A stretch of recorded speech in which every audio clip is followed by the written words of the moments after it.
Ekspresi individu dalam desain dan seni rupa merujuk pada cara seorang seniman atau desainer mengungkapkan perasaan, ide, atau pandangan pribadinya melalui karyanya.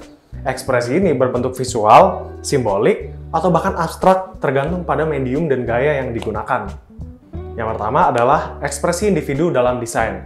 Nah, contohnya adalah seorang desainer grafis membuat logo yang mencerminkan nilai-nilai keberlanjutan dan ramah lingkungan. Nah, ini ada contoh nyatanya, yaitu adalah Paula Scher, seorang desainer grafis terkenal, menciptakan logo untuk public theater di New York yang penuh dengan energi dan dinamis. Gaya desain Scher mencerminkan kepribadian tegas dan berani yang terlihat dalam pilihan warna yang cerah dan tipografi yang tebal.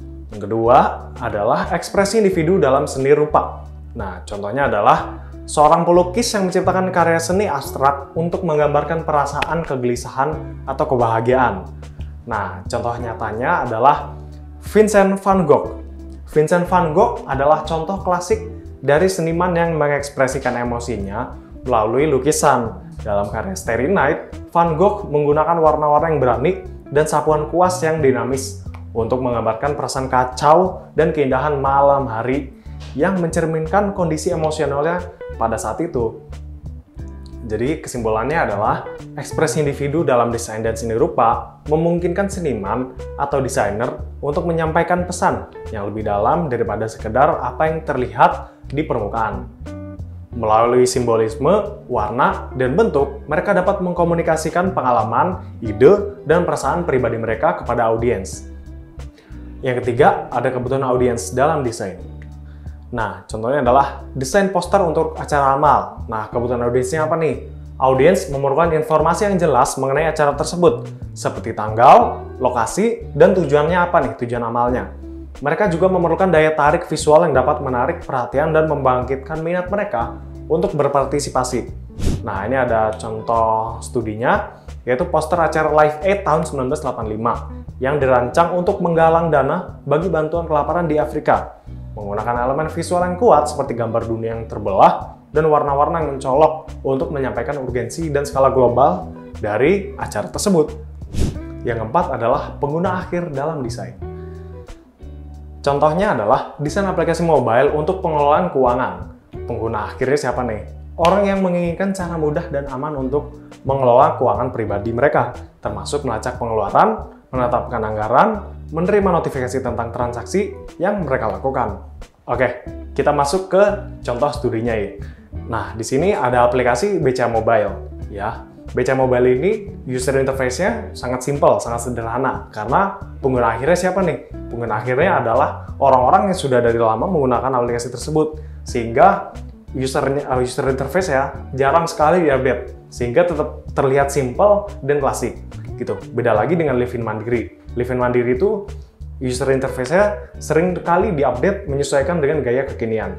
Nah, karena pengguna akhirnya berbeda antara BCA Mobile dengan Mandiri Mobile. Kebanyakan pengguna BCA Mobile adalah orang-orang yang sudah lanjut usia gitu ya, di atas 40. Sedangkan Livin Mandiri, mungkin ketika penelitian mereka menemukan bahwa pengguna mereka cenderung berusia lebih muda dibanding dengan BCA Mobile. Kenapa BCA Mobile tidak diupdate?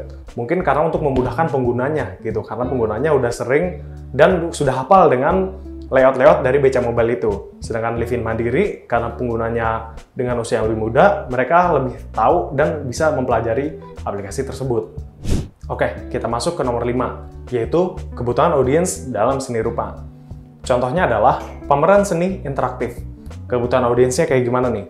Audiens ingin merasakan keterlibatan langsung dengan karya seni, bukan hanya sebagai penonton pasif.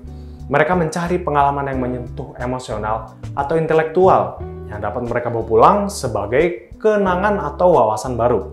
Nah, contoh studinya adalah pemeran Infinity Mirrors adalah Yayoi Kusama memberikan pengalaman imersif yang memungkinkan audiens berjalan melalui ruang cermin yang tak terbatas, menciptakan perasaan ketakjuban dan introspeksi. Pameran ini dirancang untuk memenuhi kebutuhan audiens akan pengalaman seni yang unik dan mendalam. Oke, yang keenam adalah pengguna akhir dalam seni rupa. Ya, contohnya adalah seni publik yang ditempatkan di lingkungan perkotaan. Pengguna akhirnya siapa nih? Penduduk setempat yang menggunakan ruang publik tersebut setiap hari. Nah, itu adalah pengguna akhirnya. Mereka membutuhkan seni yang meningkatkan kualitas visual lingkungan mereka, memberikan ruang untuk refleksi, atau bahkan memberikan kenyamanan dalam rutinitas sehari-hari mereka. Oke, contoh studinya adalah instalasi seni publik seperti The Bean Cloud Gate di Chicago, yang dirancang oleh Anish Kapoor, memberikan pengalaman visual yang menarik dan reflektif bagi pengguna akhir yang melewati Millennium Park setiap harinya. Karya ini tidak hanya berfungsi sebagai titik fokus artistik, tetapi juga sebagai tempat berkumpul dan interaksi sosial bagi penduduk dan wisatawan setempat. Kesimpulannya, kebutuhan audiens biasanya terkait dengan bagaimana sebuah desain atau seni dapat menarik dan memuaskan keinginan atau harapan kelompok tertentu. Sementara kebutuhan pengguna akhir atau end user lebih spesifik terkait dengan fungsi, kenyamanan, atau pengalaman sehari-hari mereka dalam berinteraksi dengan desain atau seni tersebut. Memahami perbedaan ini sangat penting untuk menciptakan karya yang efektif dan bermakna. Seni rupa lebih menekankan pada ekspresi individu dan kebebasan berkreasi, sementara desain lebih fokus pada kebutuhan audiens atau pengguna akhir. Meskipun demikian, batas antara seni rupa dan desain seringkali kabur, terutama dalam era digital, di mana media baru memberikan peluang bagi kolaborasi dan eksperimen kreatif yang menggabungkan kedua disiplin ini.